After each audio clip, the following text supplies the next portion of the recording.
morning, everyone. Om Karnam Vadnam Gorang Muktakesi Chaturbhujam Kalikam Dakshinam Divyam Mundavala Vibhushitam Sharanagat Dinat Patran Parayane Sarv Shanti Hare Devi Narayani Namastute. The man with the magnetic aura, our Honorable MD Sir, respected Principal Ma'am, Vice Ma'am, Manager Sir, all the respected educators and dear students. Tomorrow, 15th August 2024, marks 78th Independence Day of our great nation. So first of all, I would like to extend my respect for the tricolor, for the army of our great nation, and I would like to wish you all a very happy Independence Day. Dear students, independence itself is a word which has a very girth and depth to it. Independence does not only belong or mean freedom or the freedom to do anything. Independence has a very deep meaning to itself. And today I would like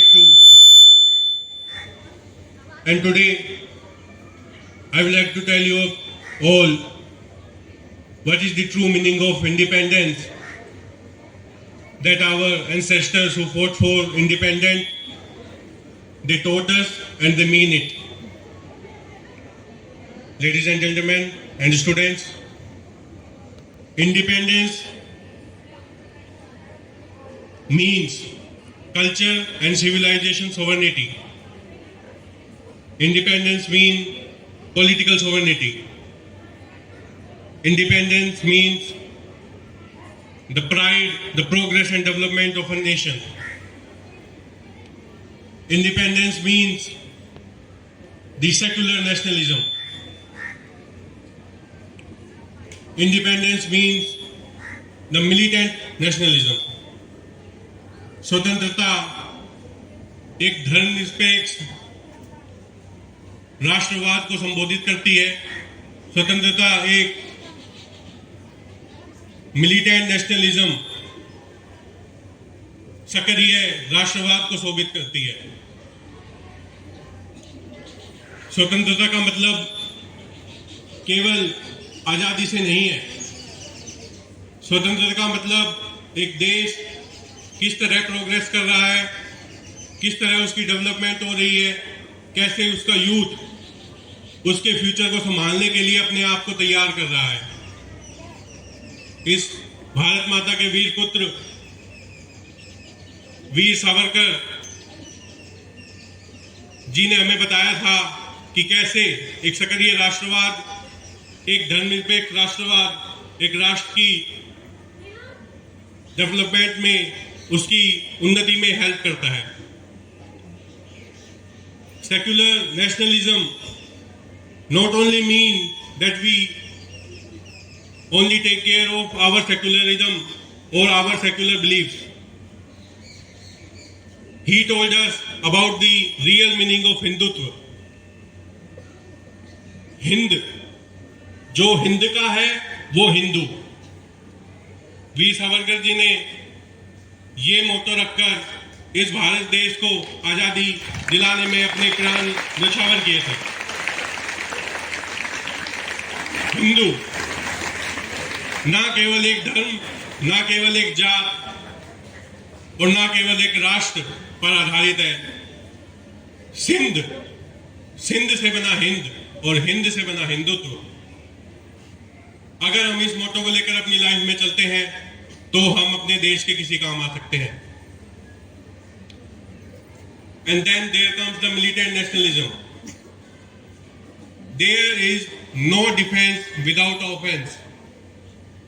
हम अपने देश की रक्षा केवल defensive रह के नहीं कर सकते.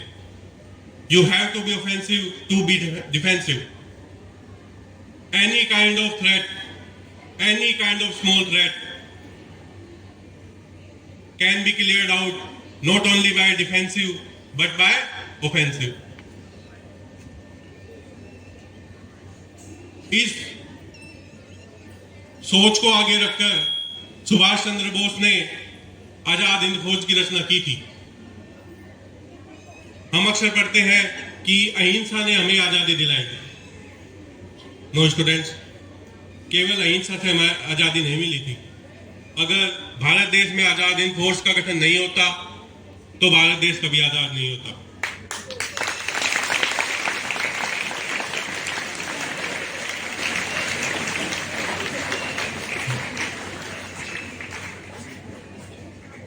सुभाष चंद्र बोस, वीर सावरकर, भगत सिंह, ये कुछ ऐसे नाम हैं जिनके प्रयास, जिनके त्याग, जिनके बलिदान उतने ही हैं जितने राष्ट्रपिता महात्मा गांधी के हैं।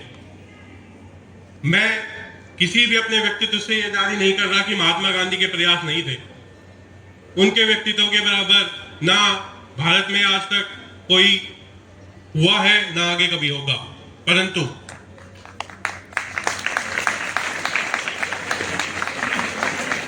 दे दी हमें आजादी बिना खड़क बिना ढाल, साबरमती के संत तूने कर दिया कमाल।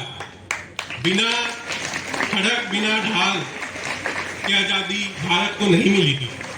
दूसरी पंक्ति से मैं बिल्कुल वास्ता रखता हूं, परंतु हमें आजादी मिली थी, कतरा कतरा खून दिया था, कतरा कतरा खून दिया था, दी जवानी जुनून दिया था।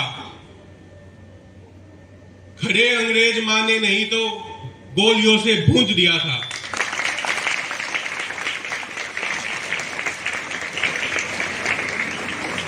गोलियों के गालों पर नहीं, ना आवाज मजीरों से, खन खनाती आवाज उठी थी सेल्यूलर की जंजीरों से। सेल्यूलर जेल, जिसको आप काला पानी की सजा के नाम से भी जानते हैं, वहां पे आज भी चिन्हित है, आज भी रक्त से चिन्हित है हमारी आजादी के स्वर्णिम दिन और स्वर्णिम पल, जो इस भारतीय मां के वीर सुपुत्रों ने अपनी बलिदान, अपने जीवन का बलिदान देकर हमें आजादी दिलाई। खनखनाती आवाज उठी थी सेल्यूलर की जंजीरों से, राजनीति से नहीं, राजनीति से मिली नहीं, ना खरीदी पैसों से। खून का मोल हुआ था, लहू का मोल हुआ था। भगत सिंह और सतगुरु आजाद जैसों से।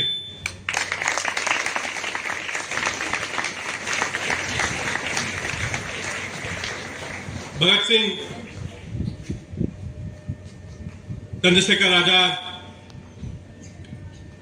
अशफाकुल्ला खां, बिस्मिल, आजम खान, महारानी लक्ष्मीबाई, तात्या टोपे, न जाने अनगिनत इतने नाम हैं जिन्होंने अपने प्राणों की आहुति दी इस भारत देश को आजाद करने के लिए। और उन्हीं ने आजादी अपने बलिदानों के कारण, उन्हीं के बलिदानों के कारण हमें आज आजादी मिली है। अंतिम की कुछ पंक्तियां हैं।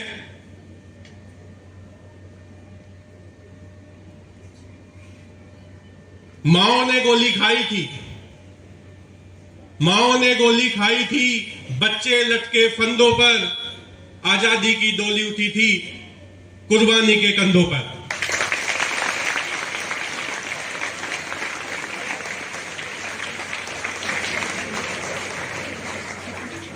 Ladies and gentlemen, but this is the halfway that we have reached. The independence that we got was soon theft from us the half. Bharat Pakistan का विभाजन 14 अगस्त की संध्या को हुआ था। अखंड देश, अखंड विश्व गुरु को खंडित कर दिया गया। इसीलिए हमारे भूतपूर्व प्रधानमंत्री अटल बिहारी वाजपेयी ने लिखा था और उनके प्रेरणा स्रोत को मैं आगे बढ़ाते हुए आप लोगों से आग्रह करता हूं कि इन लाइनों को हमेशा अपने दिलों में रखना और भारत की पूर्ण स्वतंत्रता के लिए हमें अभी भी काम करना है और आगे बढ़ना है, और वो होगा हमारे देश की डेवलपमेंट हमारे यूथ के लिए, यूथ की तरफ से। वो दिन दूर नहीं जब खंडित भारत को पुनः अखंड बनाएंगे, दूर नहीं जब खंडित भारत को पुनः अखंड बनाएंगे, गिलगित से गारो पर्वत तक आजादी पर्व मनाएंगे।